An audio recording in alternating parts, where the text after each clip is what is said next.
Bonjour à tous et bienvenue à ce résumé complet de « Comment se faire des amis » de Dale Carnegie. Publié pour la première fois en 1936, ce livre est un classique de la littérature de développement personnel qui a aidé des millions de personnes à améliorer leurs compétences sociales et à établir des relations plus positives avec les autres. La première partie du livre, « Comment se faire des amis » de Dale Carnegie est dédiée à l'exploration des techniques fondamentales pour établir des relations positives avec les autres. Les compétences sociales sont très importantes dans la vie quotidienne, car elles nous aident à interagir avec les autres de manière positive et constructive. Les personnes qui ont de bonnes compétences sociales sont souvent plus satisfaites de leur vie et ont tendance à avoir plus de succès dans leurs relations professionnelles et personnelles. Dans cette partie du livre, Carnegie encourage les lecteurs à s'intéresser sincèrement aux autres. Il souligne l'importance de prendre le temps d'écouter attentivement leurs histoires et leurs opinions, plutôt que de simplement attendre notre tour pour parler. En effet, les gens apprécient souvent ceux qui sont prêts à écouter et à comprendre leur point de vue. Lorsque nous sommes intéressés par les autres, nous sommes plus enclins à établir des relations positives et à créer des liens avec eux. En outre, Carnegie met l'accent sur l'importance des compliments authentiques. Il est important de faire des compliments sincères aux autres, mais ceux-ci doivent être honnêtes et spécifiques. Les compliments qui sont trop généraux ou qui ne sont pas sincères peuvent être perçus comme insincères ou superficiels. Il est également important de faire des compliments à propos de traits de caractère ou de réalisation, plutôt que de simplement se concentrer sur l'apparence physique. Sourire est une autre technique fondamentale pour établir des relations positives avec les autres. Le sourire est un langage universel qui transmet la chaleur et la bienveillance, et il peut facilement créer une ambiance positive. Les personnes qui sourient sont souvent perçues comme étant plus sympathiques, aimables et accessibles. De plus, le sourire peut avoir un effet contagieux, et les autres sont plus enclins à sourire en retour lorsqu'on leur sourit. Le maintien du contact visuel est également important dans l'établissement de relations positives. Lorsque nous parlons à quelqu'un, nous devrions essayer de maintenir un contact visuel. Cela montre que nous sommes intéressés par ce qu'il dit, que nous sommes à l'écoute et que nous sommes prêts à établir une relation positive. Le contact visuel peut également aider à établir la confiance et la crédibilité, ce qui est particulièrement important dans les situations professionnelles. Enfin, Carnegie souligne l'importance de se montrer aimable et respectueux envers les autres. Nous devrions traiter les autres de la même manière que nous aimerions être traités. Cela signifie être respectueux, poli et attentionné. Lorsque nous traitons les autres avec respect, ils sont plus enclins à nous respecter en retour. Le respect mutuel est la base de toute relation positive et durable. En somme, la première partie du livre de Dale Carnegie est un guide pratique pour améliorer les compétences sociales et établir des relations positives avec les autres. Les techniques fondamentales présentées dans cette partie du livre, s'intéresser sincèrement aux autres, écouter attentivement leurs histoires et leurs opinions, faire des compliments authentiques, sourire, maintenir un contact visuel et se montrer aimable et respectueux, sont toutes essentielles pour établir des relations positives et durables. Ces techniques peuvent être appliquées dans toutes les situations de la vie, que ce soit dans le cadre professionnel ou personnel. Cependant, il est important de noter que ces techniques doivent être utilisées de manière authentique et sincère. Les gens sont généralement capables de détecter lorsque nous sommes faux ou insincères dans nos interactions, et cela peut nuire à la relation. Les compétences sociales ne sont pas seulement un ensemble de comportements à adopter, mais plutôt une attitude à adopter envers les autres. Nous devrions chercher à comprendre les autres, à les respecter et à établir une relation de confiance et de respect mutuel. En outre, il est important de noter que ces techniques ne sont pas une formule magique pour établir des relations positives avec tout le monde. Les personnes ont des personnalités différentes, des intérêts différents et des attentes différentes, et cela peut rendre difficile l'établissement d'une relation positive avec certaines personnes. Les compétences sociales ne garantissent pas le succès dans toutes les situations, mais elles augmentent considérablement les chances de succès. En fin de compte, la première partie du livre de Dale Carnegie est un guide utile pour améliorer les compétences sociales et établir des relations positives avec les autres. Les techniques fondamentales présentées dans cette partie du livre, s'intéresser sincèrement aux autres, écouter attentivement leurs histoires et leurs opinions, faire des compliments authentiques, sourire, maintenir un contact visuel et se montrer aimable et respectueux, sont toutes essentielles pour établir des relations positives et durables. Cependant, il est important de se rappeler que les compétences sociales ne sont pas une formule magique pour établir des relations positives avec tout le monde, mais plutôt une attitude à adopter envers les autres. Dans la deuxième partie de son livre, Comment se faire des amis, Dale Carnegie propose 6 façons de se faire aimer. Ces méthodes sont des outils pratiques qui peuvent aider les lecteurs à améliorer leur capacité à établir des relations positives avec les autres. Ces 6 méthodes sont l'expression de l'appréciation sincère, la recherche de points communs, la mise en valeur des intérêts de l'autre, la reconnaissance des erreurs, l'acceptation des opinions des autres et la promotion d'un sentiment de coopération. La première méthode que Carnegie présente est l'expression de l'appréciation sincère. Il souligne l'importance de dire aux autres combien nous apprécions leur travail, leur temps, leur gentillesse ou leur aide. Les gens aiment se sentir valorisés et reconnus, et l'expression de l'appréciation sincère peut renforcer les liens entre les individus. Il est important de noter que cette appréciation doit être sincère et spécifique, plutôt qu'un simple compliment général.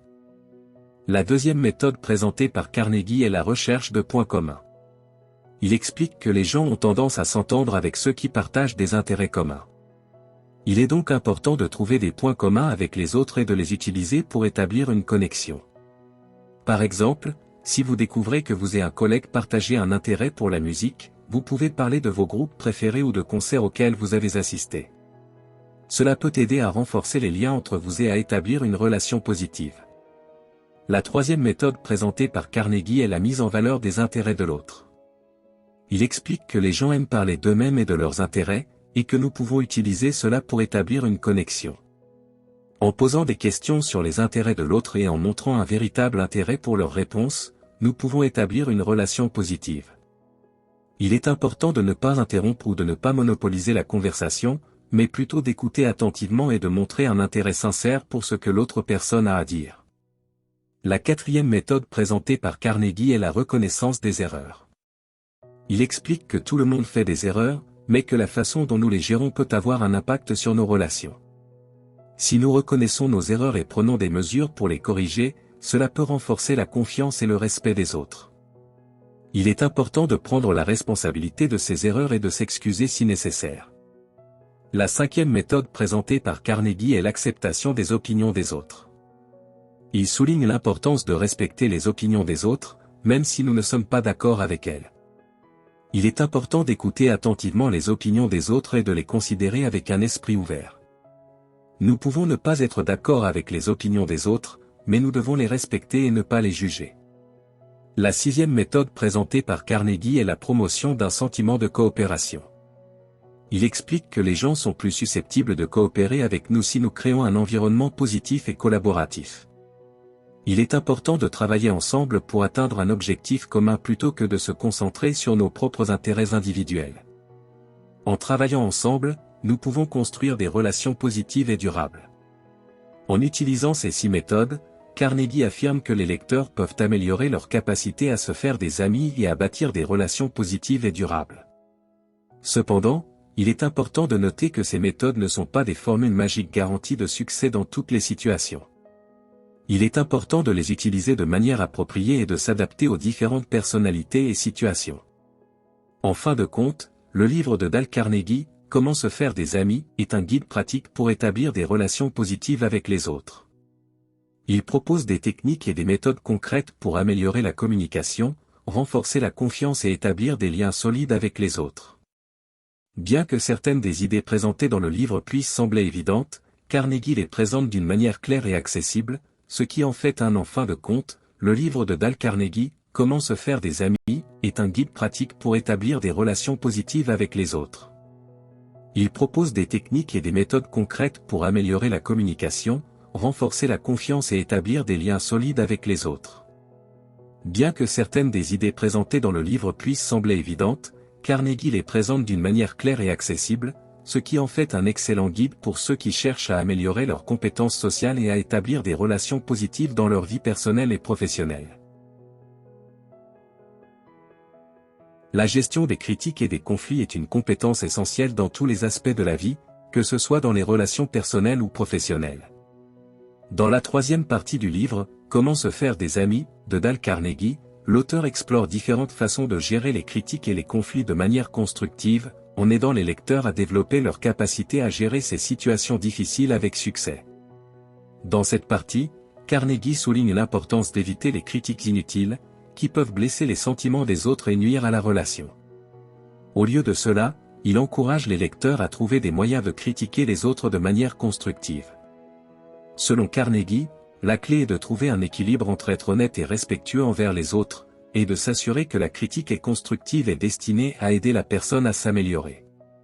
Il recommande également aux lecteurs d'être prêts à écouter les critiques des autres et de chercher à comprendre leur point de vue, même s'ils ne sont pas d'accord.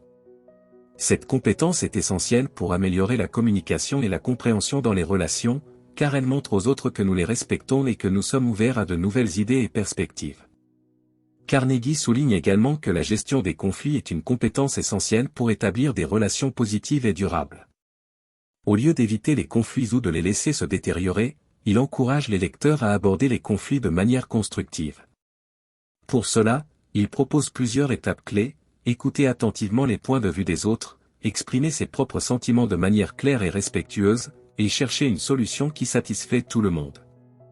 Il souligne également que la gestion des conflits nécessite une attitude positive et constructive, ainsi qu'une bonne communication. Il est important de garder un ton respectueux et aimable, et de ne pas laisser les émotions négatives prendre le dessus. En résolvant les conflits de manière constructive, nous pouvons renforcer les relations et les rendre plus solides. Enfin, Carnegie met l'accent sur l'importance de maintenir des relations positives même après des désaccords ou des conflits. Il souligne que même si nous ne sommes pas toujours d'accord avec les autres, nous pouvons toujours maintenir une relation positive en étant respectueux, aimables et en recherchant des points communs. Il encourage les lecteurs à se concentrer sur les choses qui les unissent plutôt que sur les choses qui les divisent. En somme, la troisième partie du livre de Dale Carnegie, Comment se faire des amis, est une ressource inestimable pour ceux qui cherchent à améliorer leur capacité à gérer les critiques et les conflits de manière constructive. En utilisant les méthodes et les techniques présentées dans cette partie, les lecteurs peuvent développer des compétences essentielles pour renforcer les relations positives et établir des liens solides avec les autres. En conclusion, Comment se faire des amis, de Dale Carnegie est un livre classique qui offre des conseils pratiques pour améliorer les compétences sociales et établir des relations positives avec les autres. En utilisant les techniques présentées dans ce livre, les lecteurs peuvent améliorer leur capacité à se faire des amis, à gérer les critiques et les conflits, et à bâtir des relations positives et durables avec les autres. Merci d'avoir écouté ce résumé complet et j'espère que vous trouverez ces conseils utiles dans votre vie quotidienne.